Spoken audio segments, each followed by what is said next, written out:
When we talk about San Francisco Chinatown, we all know it is a must-go for all tourists. This looks like almost like a foreign country to them, but it is really not foreign because Chinese Americans are one of the longest residents and citizens in the United States. We have such a long tradition of culture, 5,000 years of culture and history on our shoulders from our parents, our grandparents, and our ancestors. Our early ancestors came here as railroad workers. They participated in building the Transcontinental Railway, and yet it's also a challenge and a struggle because for Chinese Americans, we somehow cannot leave the concept of forever foreigner. And the first question that most people ask is, oh, where are you from? And a lot of my friends say, oh, I'm from Missouri. And they said, no, where are you really from? I said, I'm from Missouri. And so it is something we have to struggle, and it is a challenge.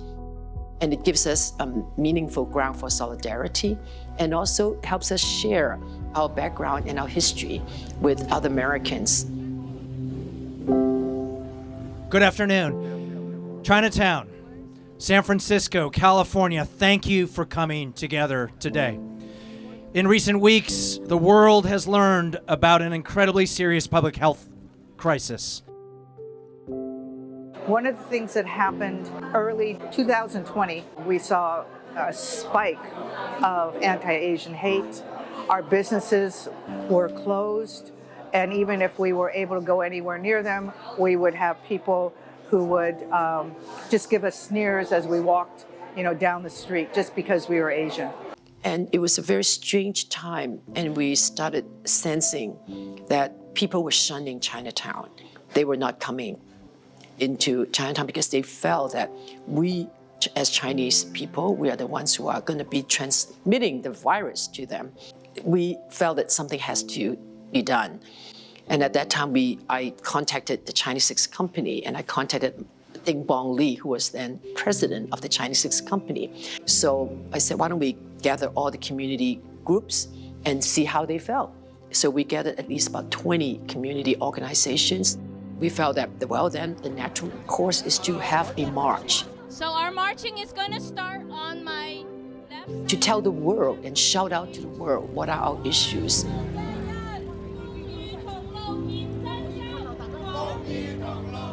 We created a banner, and the banner embedded those three themes.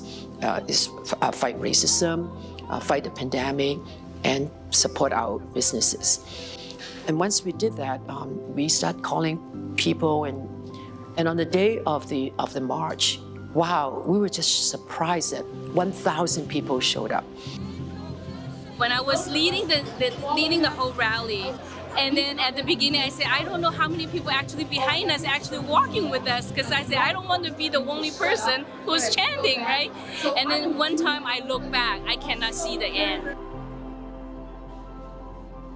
And we want also show to the outside that Asian community, we all unite. We're all here to support each other. We don't want racism. We don't want people discriminating us. We're part of US. We're part of the Americans' history. And what was really wonderful about what we did was that we created history. We even created a permanent record in history when the Smithsonian contacted us and told us that they would like to have our banner. That really was almost like, the icing on the cake and the loud bang that we needed.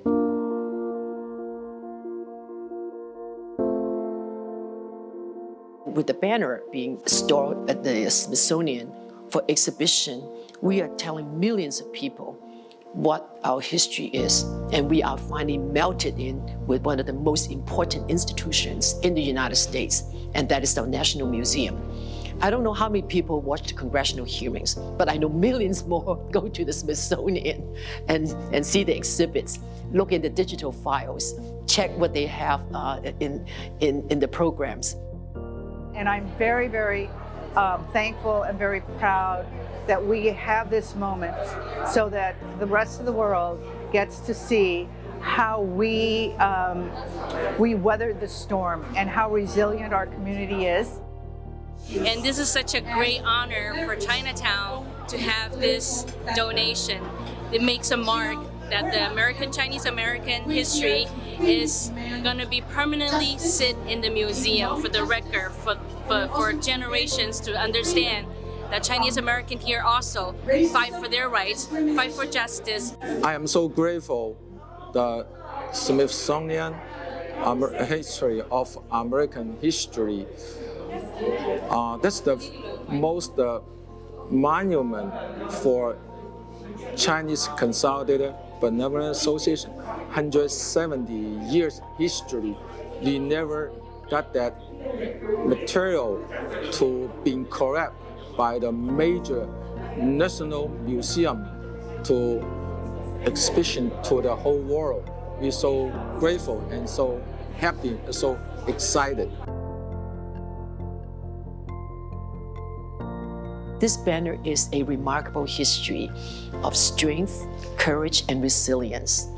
And this banner represents thousands of years of history from the Chinese American community that they brought over from the ethnic country China.